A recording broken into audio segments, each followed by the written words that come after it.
I always have to begin by correcting Eric somehow. There is never ample time for questions and answers.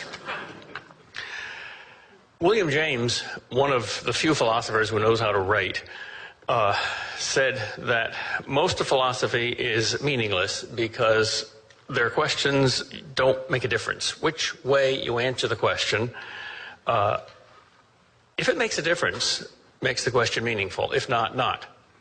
He gives the example of a hunting expedition he was on with two other philosophers. They sat down and watched two squirrels chase each other around the tree. Philosopher A said to philosopher B, each squirrel circumambulates the tree, right? Right, said B.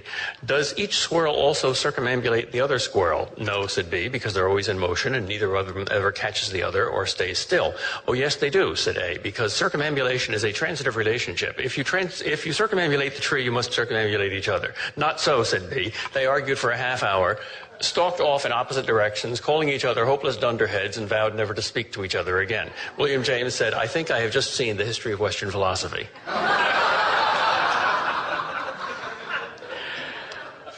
Many questions don't make a difference. For instance, Hegel, that paragon of meaninglessness, said that time is not noumenal but phenomenal. It's not really, really real. It's only apparently real. One philosopher, G.E. Moore, said, I would like to ask Hegel, does that mean that I didn't really eat my lunch after I ate my breakfast, but only thought I did?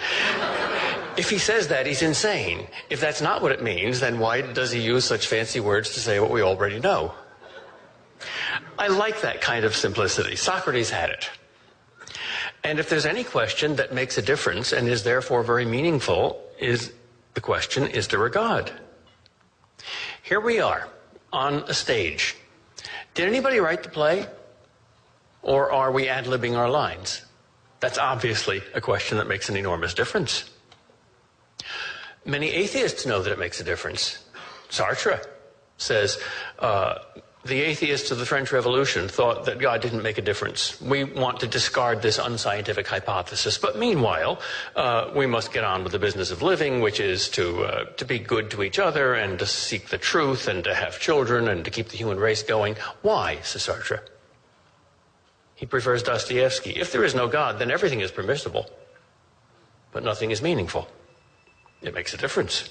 Freud, another atheist, knew that the existence of God made a difference.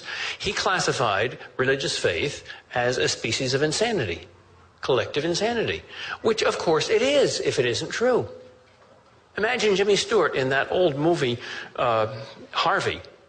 He believes in this 16-foot-high invisible rabbit. Harvey's the most important person in his life. He always consults Harvey before he makes a decision. He talks to Harvey. Harvey doesn't exist. Well, if you believe in God and God doesn't exist, you're more insane than Jimmy Stewart, because God's more important than Harvey. So obviously this makes a difference. Different kinds of gods make different kinds of differences. The bigger the god, the bigger the difference.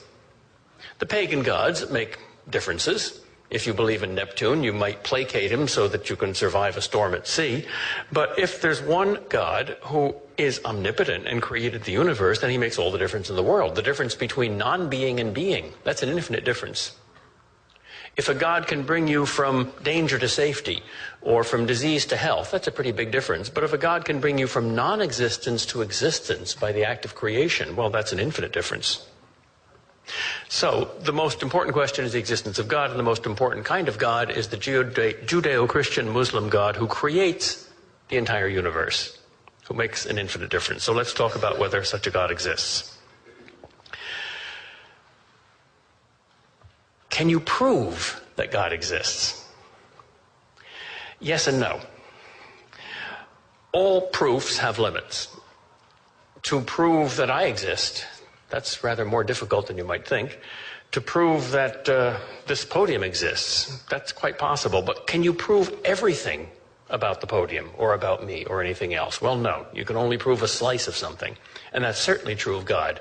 And I think the slice of God that you can prove exists is a very thin slice indeed. It's enough to refute the atheist, but I don't want to give anybody false hopes. I do not think that you can prove everything the Bible means by God. But I do think that you can prove that a being exists that has some of those attributes.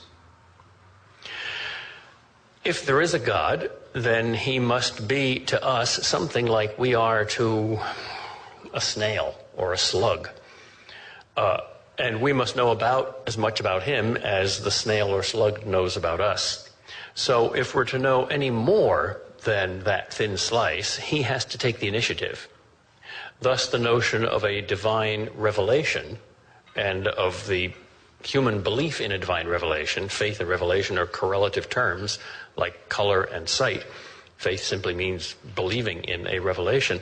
The notion that God has revealed himself and that it makes sense to believe in the things that he has revealed, even though you can't prove them, that in itself is a reasonable notion, although I don't think it can be proved. But it's a reasonable notion because if you use an analogy and look at all the things in the universe in a kind of a hierarchy, you find that if you're thinking simply about an idea, like a mathematical number, then you have total control of the situation.